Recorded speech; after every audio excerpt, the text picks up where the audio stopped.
Also on the agenda are ongoing negotiations with other countries. The minister also mentioned India, but the process regarding the approval of the agreement with Mercosur is still not completed.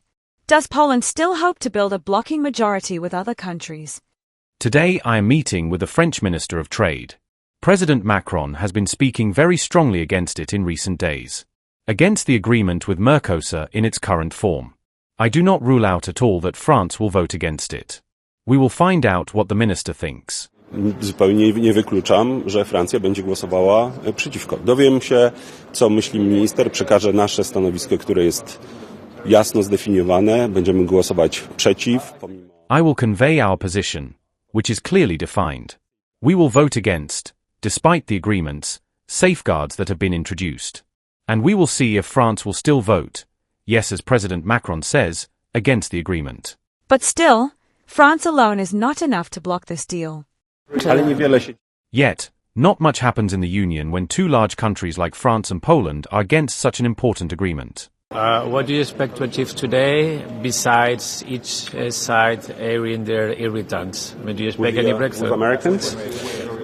I expect that we'll first send a clear signal that we are maintaining the momentum in implementing the joint statement.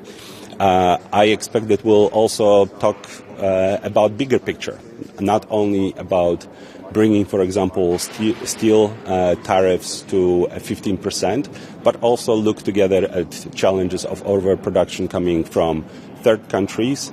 Again, we are also in a very important moment in transatlantic relations when it comes to political affairs. We are all watching very closely what's going on in Geneva. And here it's clear that our economic and political relations have to go hand in hand. Given that now we are again very much dependent on the U.S. support for our view for the peace process in Ukraine, does that limit our room for maneuver in the trade talks? I would flip it. Actually, I think there is no stable and just peace in Ukraine without European involvement. We are the biggest provider of financial aid to Ukraine. We are the biggest provider of military aid. It's clear that Europe will have to be part of the solution.